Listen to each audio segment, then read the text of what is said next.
Good morning everyone, I'm that dude over there, and Binding Blade is the last game on the GBA that I haven't done yet. It follows young Lord Roy as he attempts to stop the forces of Bern from ending humanity. Binding Blade is a prequel to Blazing Sword, so it's fitting that the possible last 5 units run should come back to the Elibe saga. Yeah, I don't have the right tools to move on to other projects, kinda why I had to end my Gauntlet run. But that being said, let's end this with a bang and dive right in. For the last time. It'll all make sense in time. Alright, so before I can discuss our 5 units, there's some context that needs to be brought up. So Binding Blade has 2 different endings. You have the normal ending where Roy gets his falchion adjacent and stops the Mad King Zephiel, saving the day and returning home to Foray with his beautiful wife of one of these different love endings. However, the ending we're trying to get is the harder one. By completing all the guiding chapters, we unlock the true ending where Roy fights off the Dark Priestess, Idun, to end the war that Zephiel started. Again, this ending is harder to achieve because even the slightest mess up can have huge ramifications. It's like a time travel plot. If it's not done right, the whole thing collapses in on itself for not planning ahead. So finally we get to the part of the video where I can discuss our 5 units. And finally, after Radiant Dawn and Genealogy, we can actually go back to playing with 5 units proper. Our first unit is Roy, the main character. Roy and Leaf are basically equal as protagonists, but I would say Roy is worse since you only have 1 chapter to actually play with your promoted lord.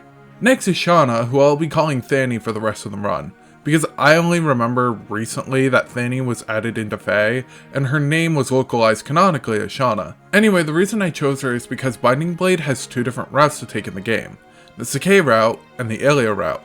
Both routes have a guiding chapter, but both require certain units to be alive. To get the easier Sakai route, we need Sue and Sin to be recruited and alive. I could get Sin with Sue and not use Sin, but Sue is kind of a problem. She has range by being on horseback, but being a bow unit means she'll get decimated at close range. And not gonna lie, swords aren't particularly good in Binding Blade. By the time we get her in chapter 6, we'll have already passed multiple maps where I need all hands on deck to survive. So I think it's safe to throw her out. Meanwhile, Thani has to go to the Ilia route, the significantly harder of the 2 routes. However, Thani provides great utility and support. Thani joins us literally the next map as a flying lance unit. Not only does this help us navigate chapters quickly, but it also helps us by giving Roy a support partner that can take care of his weapon triangle disadvantage. From here, we add Chad and Lou. Yeah, no we don't. This was a problem I happened upon in my first run. Simply put, I ran into a problem. I failed to account for a guiding chapter, and as a result, I learned that I needed an extra spot that I didn't initially plan for. This extra spot being for Klein. I'll go more into depth about that later, but for now, just know that Klein is a pre-promoted sniper that appears in the mid-game. I won't say he's amazing, but he works well for what he does.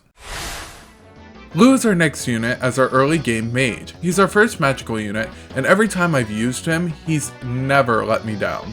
However, he does need to be babied a bit.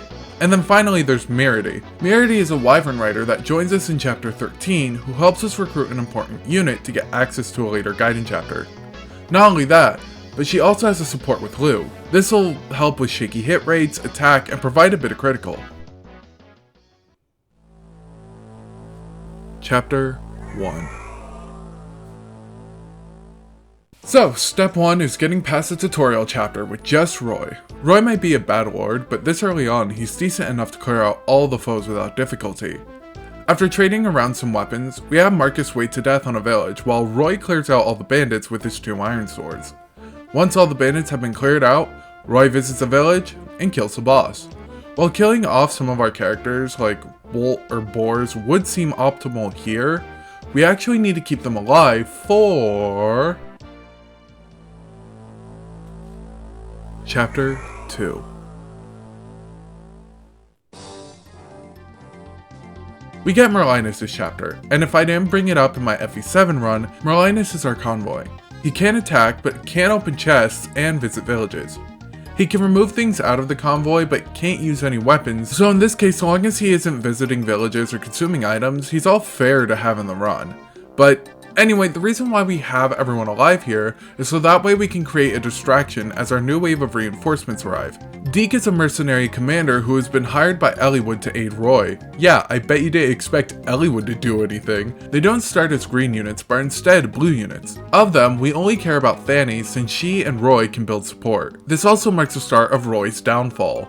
A lot of the foes are lance units, and Roy suffers weapon triangle disadvantage, which is incredibly punishing in this game. Roy's only contributions towards the massive army is by taking out the boss with an armor slayer and the archers who prevent Thani from instantly dying. We seize the castle, and Roy clears the map with a sea support with Thani. Additional notes. I struggled on this map when I first played it, trying to figure out what way Roy could solo the map without using the Deke gang. It was here where I decided that Thani would have to be playable in order to continue.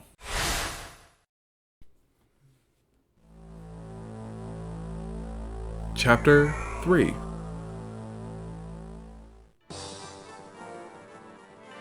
Chapter 3 we get Lou, but in order to get him we need to have Marcus wait for his death while Roy and Thani deal with the first wave of oncoming units. Roy or Thani have to visit the village to recruit Lou, so Marcus needs to wait for his death long enough for Roy and Thani to clear enemies. Once Lou is safe, we could spend several turns waiting to build Thani and Roy's B support and charge the fort. Unfortunately, without Chad's support, we can't get the gold in the chest, nor the halberd. Only one of those is a real loss though, since no one in the army can use axes, whether they're promoted or not. I like to believe that the reason Hector dies here is because he lost all his blood waiting for Roy to talk to Thani again. Chapter 4.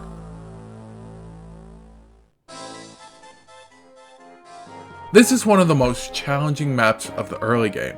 Not only are there a barrage of enemies, way too much for Roy and Lou to handle on their own, but Thani can't even offer aid because if she doesn't move fast enough, we lose the angelic robe from the southern village.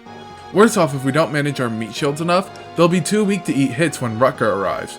It really doesn't help that we don't have an early game healer, but I would rather eat sand than use light magic for FE6. Shit absolutely sucks ass, but we struggle a lot in this chapter. The copious amount of archers restrict how much aid Thani can provide.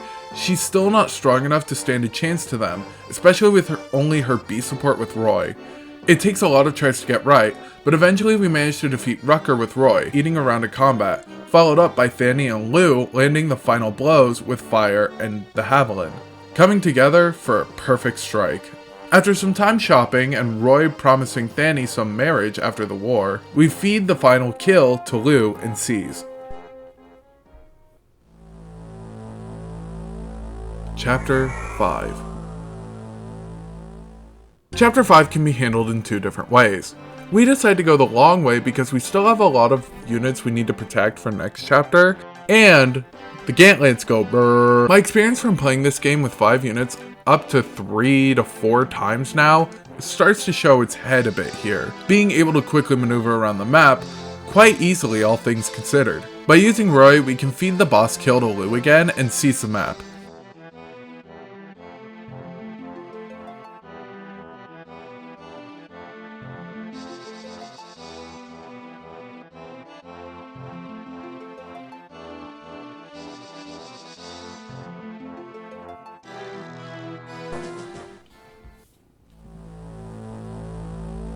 Chapter 6. I love chapters where we can't do anything fun. In this map, it's easy to get overwhelmed by massive amount of enemy units. Similar to chapter 4, we use a body wall to help manage our workload. I promise we'll kill off all of these guys soon, but for now, they will be the wall that awaits their death. We talk to Kath for the first time to hopefully start her recruitment. Not because we want her, but her lockpick is a good sellable. We also recruit Sue because I want her to die at my own hands. With another kill to a shaman boss, we head to the next map. Chapter 7. Look at that! Another seas map! What a wonderful map objective! This won't get old anytime soon. This time, we get 3 new units in Trek, Noah, and Zealot. So this map was the reason I had to give up on my first attempt. I failed to realize that Zealot being alive was a condition for a guiding chapter, and the worst part, it wasn't until after I passed that guiding chapter that I realized he was important. But on attempt 3, but more like this attempt, we don't make that mistake. After sending so many units to the gallows, we begin using the arena for door and chest keys. Sure, we don't have to buy them, but considering how important the chest will be moving forward, it's going to be important that we invest now.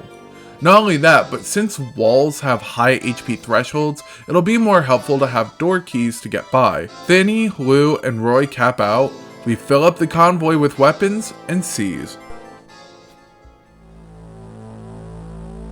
Chapter 8. Chapter 8 is the first chapter with a guiding condition. By keeping Alina alive, we get access to the secret basement in Ostia that holds Durandal. And keeping Alina alive is pretty simple since she's controllable and can only be attacked at range. We get a bunch of new allies this chapter, but we only care about Astolfo since he joins us immediately and isn't blocked by a wall. This map is a bit of a crawl to get through, especially when you throw in the other 10 people who join and need to die. It's just annoying.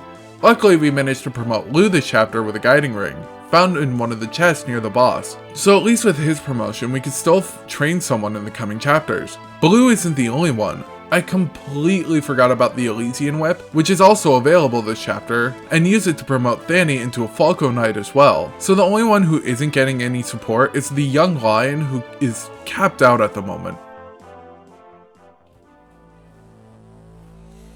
Chapter 8X. During our first guided map, we managed to clear the level quickly and easily thanks to our new promoted units. The only thing holding us back now are Roy and Merlinus and their abysmal move. We kill off some allies to buy Merlinus some time to get away from the conflict. We also try to build up Lou's staff rank since staffs have some decent utility outside of healing. And after a long chapter, we kill the boss with Thanny and seize to clear the map. Narshan surrounds our forces, but Percival and Cecilia scare him and Bern off. I can't wait to see their fates in these next couple of chapters. Chapter 9. Chapter 9 is our first Fog of War map, where we choose our routes for the next couple chapters and kill off Sin and Fur. On Route A, we get Lalum and Echidna. On Route B, we get Elfin and Bartre. Each route has their pros and cons. If we go Route A, we can ignore the guiding chapter's condition to keep Elfin alive, but we deal with a difficult Chapter 11 if we want to secure most of the villages. Meanwhile, Route B has an easier time recruiting Klein and Tate and securing the villages, but in return we get Elfin. And considering that's like the only con, I decided Route B is the way to go. No, I didn't go Route A in my previous playthroughs, stop asking. Then he starts to get to the point where she doesn't have to worry about archers, even without the Delphi shield. And while it doesn't seem like much right now, this will be the start of something big. Chapter 10. Chapter 10 is a bit of a rough chapter since there are so many archers, so many objectives, and 2 characters we need to keep alive. But at least we finally get a 4th unit, even if he isn't exactly our best 4th unit. Klein is not only a sniper, meaning he's bow locked, but he also doesn't have any supports with the rest of the team, meaning he's here for support and chip, rather than playing a bigger role in the long run. After having Thanny fly around and collect treasure, we escort our 3 boys and have Lou kill the boss. We seize and then clear the map. Oh, and we needed Klein so we can get Tate to access the Ilia guiding chapter. That's all. Chapter 11. This chapter is pretty easy, all things considered. The only problem is the ballista. It heavily restricts our movement since Thanny can still be shot down relatively easy, and we can't guarantee Merlinus' safety while traversing the range. We have Klein and Roy soak up hits to further train Lou's staff rank, and once that's done, the map just becomes a simple route and seize. Seriously, I don't understand why this was a seize map. Route would have been fine, or hell, even defeat the boss, but whatever. Chapter 12.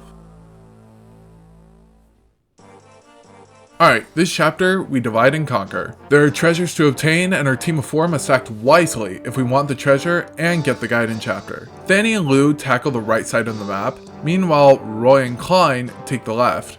Normally I would keep my support partners together, but with Fanny's cancel and Klein being able to counterattack archers without risk, Klein would be better with Roy than Fanny. Klein manages to take out most of the archers, and we manage to reunite the two squads right before fighting our first dragon of the game. We try to get Kath to open the door, but when she doesn't do that, we talk to her with Roy, kill Ray with Fanny, and open the door ourselves. Kath dies to an enemy warrior, and after Lou whittles a dragon from 2 range, we seize and access the Gaiden chapter. Chapter 12X. This chapter we get access to the map where we obtain the cursed axe armads. However, since none of our units can use axes, we're all good. Merlinus gets protected by the boys team, while Fanny flies around collecting as much treasure she can get her hands on. It feels more like an escort mission for our convoy, while Fanny talks shop with the thieves. We defeat Grero with Fanny and seize to clear the map. Chapter 13. Finally, after 13 long fought chapters, we finally get access to our full 5 units. I would have had all of them promoted this chapter if I didn't accidentally sell the second Elysian whip we got in chapter 12. The initial wave is incredibly tough. Then he has to fly up to get the con band and deal with the full might of 5 calves, while Roy, Klein, and Lou have to protect Merlinus from the calves coming from the bridge. Wait, her name is Melody? Sorry, Melody, nope, can't do it. Merity aids in protecting Merlinus when she arrives, and once the team finishes dealing with the seemingly endless reinforcements, we begin building the Lou Merity support. And because I'm petty, let's discuss, shall we? We get the C and B support with Merity and Lou, and their C support, Lou, being the naive scamp that he is, doesn't understand Melody is from Bern. He wants to pet her dragon Trifine, and marvels about the concept of strong dragon knights and how they can use them in the Lycian army to wipe out Bern. Melody doesn't shatter his illusion of her and her dragon's nationality,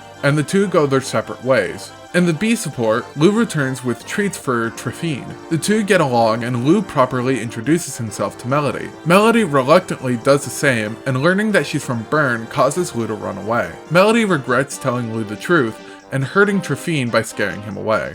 We will see how this story ends soon. Oh, and after some shopping, we power level Klein up to level 19. While it seems a bit excessive, we're gonna need all hands on deck when we get to Arcadia. Speaking of... Chapter 14. Our next Gaiden chapter takes us to the Fog of War desert map.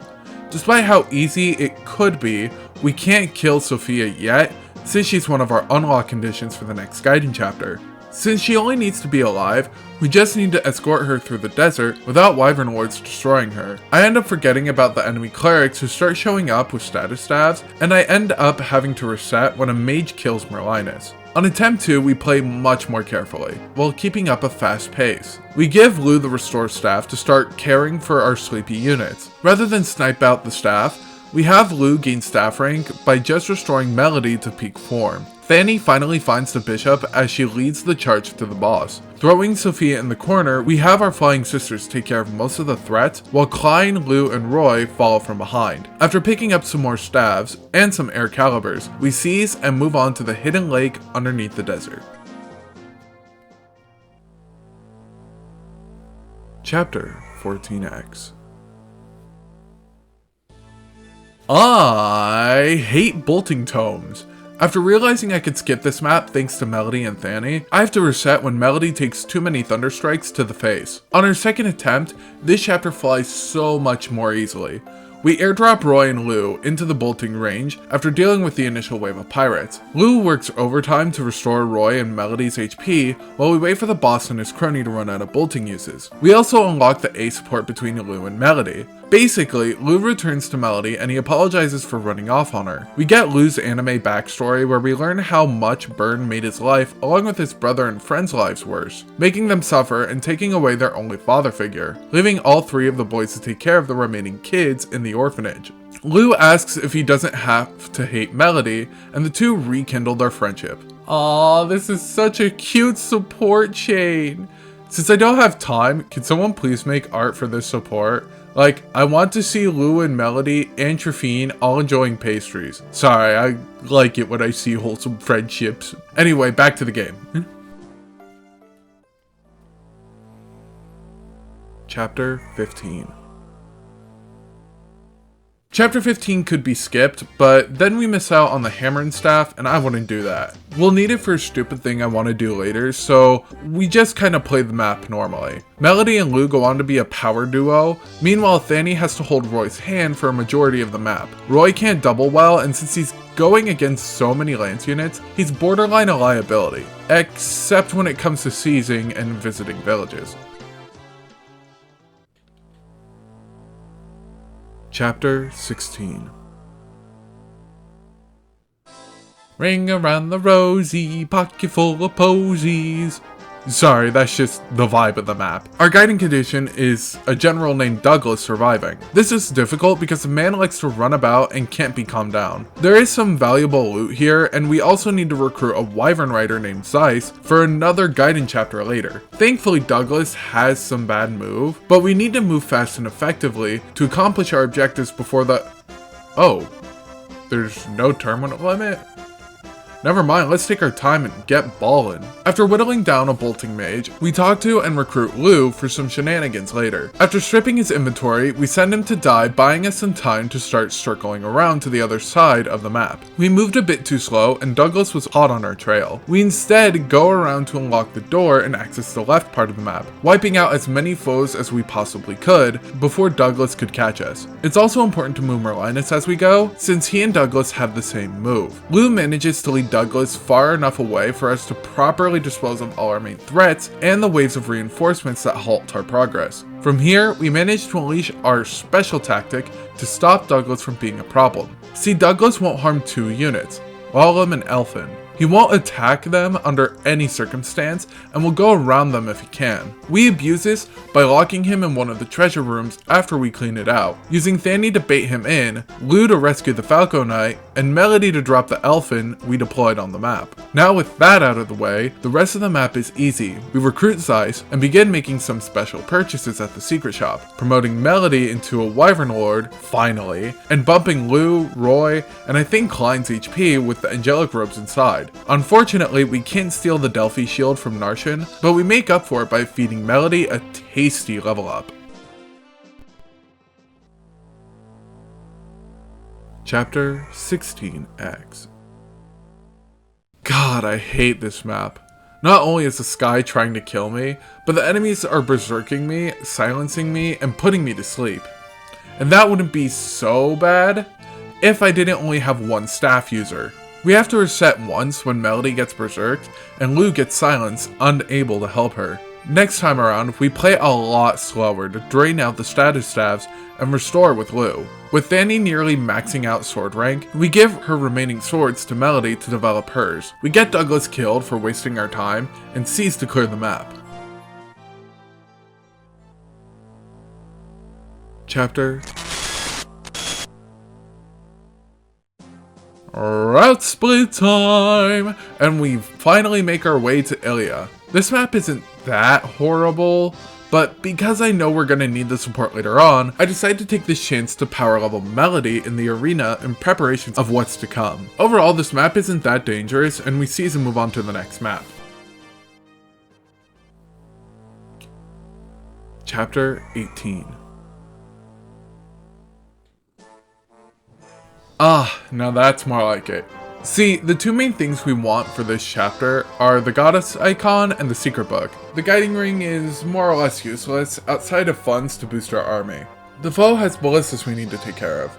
Not for Melody and her massive bulk, but for Fanny who has to drag our red-haired scrub lord. Thankfully, Lou and Roy aren't as fragile with their additional HP buff, but they still don't offer good support. At least, more Roy than Lou, since Lou can target resistance and can keep Melody alive. Klein starts his fall-off arc, since being 2-range locked really starts to bite him here. And the fact that he struggles to double with steel bows means he has to rely on big hits with the killer bow to do serious damage. But once the rivers start freezing over, we quickly defeat the boss and seize. Moving to the next, and ultimately more annoying map. Chapter 19.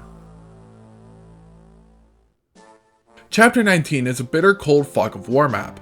It wouldn't be awful if it didn't also have status staves, ballista, and villages to rescue. And I will die on that energy ring. I don't care. Melody, Thani, and Lou have to struggle for their lives as they are abused by sleep staves, ballista, and the dreaded silent staves. Klein and Roy have to work together to keep Merlinus alive by facing the hidden Pegasus Knights that lie in the shadows. This map is just incredibly ridiculous, as it's super slow, super annoying, and I can't freaking see 5 feet in front of me. Not even the boss is that hard compared to the shit on this map. It's so dumb and I hate it. But yeah, we season clear the map after killing the boss.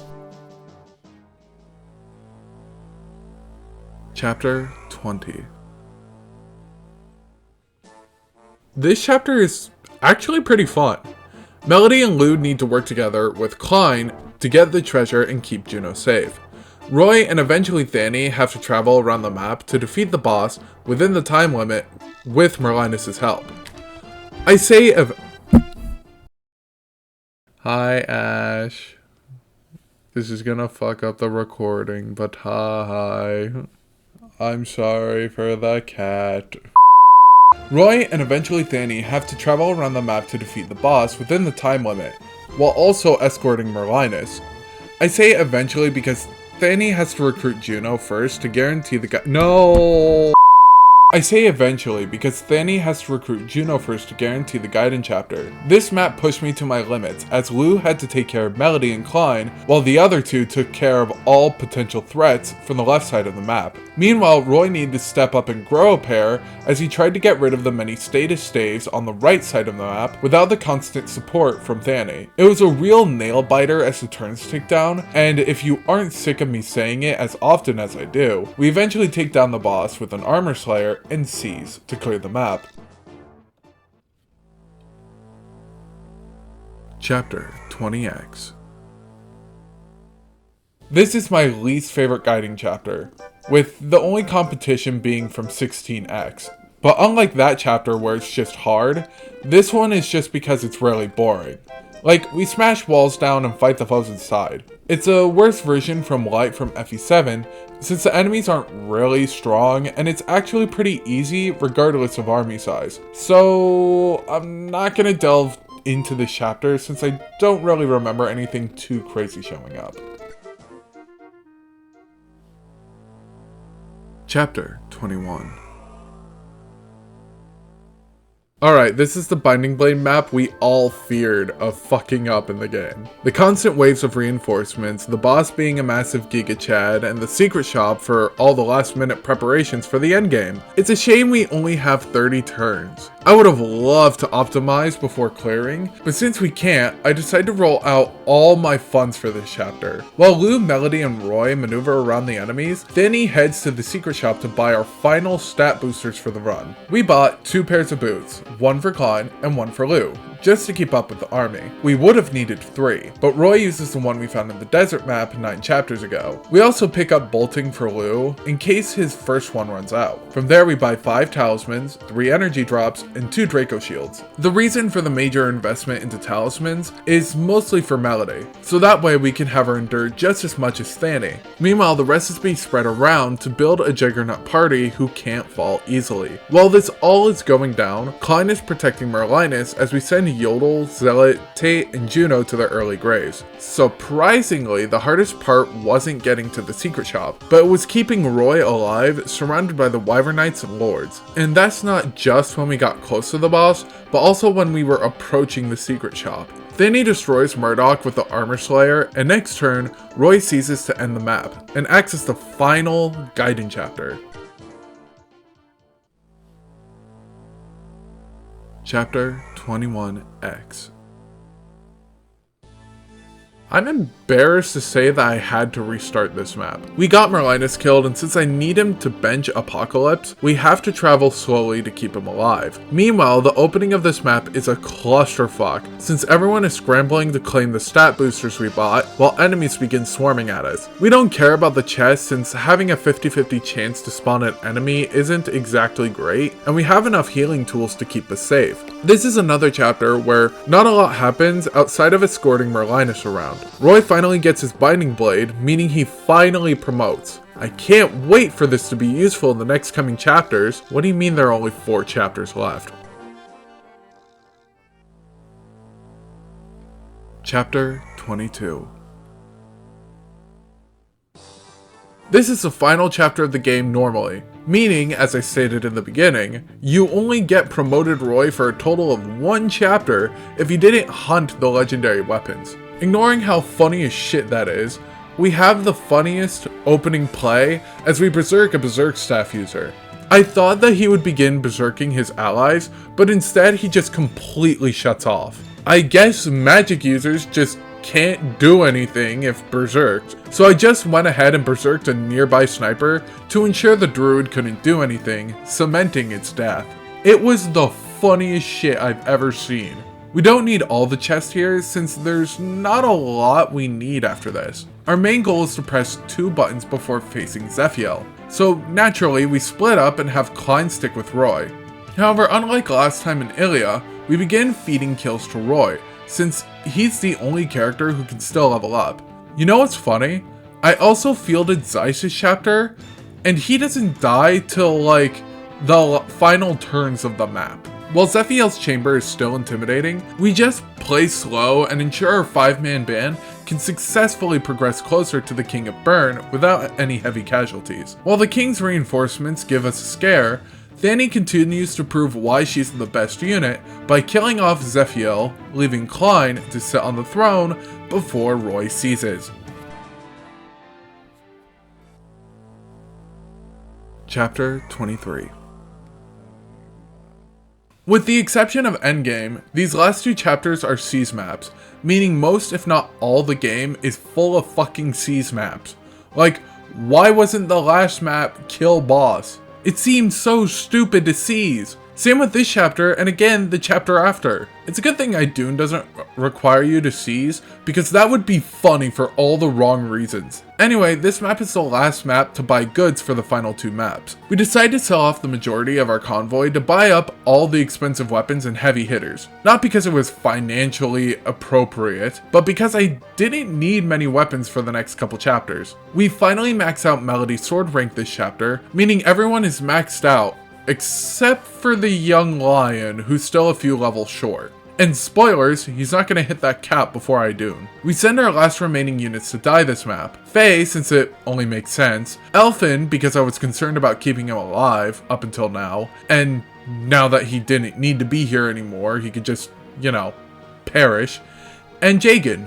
Yeah, I bet you were expecting him to still be here. But fuck you, he deserves to see the end. While we can't kill off Corel, mostly because we can't recruit him, it doesn't bother me that much. Roy just focuses on getting levels before we eventually kill Brunya and seize, leading us to the penultimate map of the game. Chapter 24. Welcome to Dragon Hell, where the only units are dragons and we have to seize 7 different times to clear this chapter. We give Melody the Wormslayer and send her and Lou to get rid of as many dragons as we can. Roy's only purpose is to seize and then get rescued by Thani to keep the train moving. Merlinus can't wait behind since dragons start chasing us after the first seize. We did not struggle once as we traveled as fast as we could to the end of the map. Not even the idiot Jan could stop us from dogging on him. But that brings us to Endgame, Beyond the Darkness. Welcome to the easiest final boss in the world. Now, I don't care how tough Idun isn't, I just want to see if we still get the cutscene with Faye and Idun if Faye died. Because seeing Idun coming to the person she is, and seeing Roland's presence is cool as fuck. But I want to know if we still get it if we don't have her alive. Regardless, we hand out our dragon killing weapons to the group and get Merlinus killed one last time by the Dusk Dragon herself. Now, I want to give everyone a chance to attack, so we'd lead with Lou using Foreblaze, Klein with Merglis, Melody with Durandal. Wait, Melody, what are you doing? Stop! Why did you get a critic now? Why?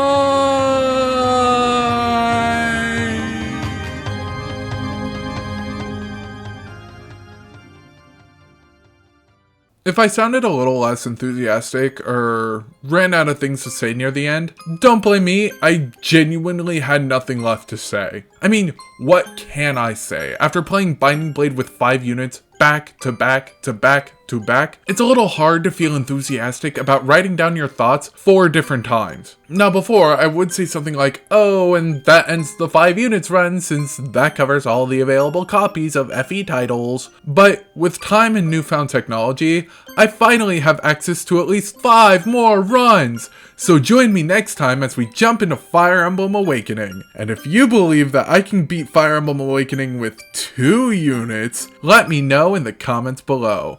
And while you're down there, leave a like and subscribe as it really helps idiots like me who suck at promoting videos. But until next time, stay safe out there.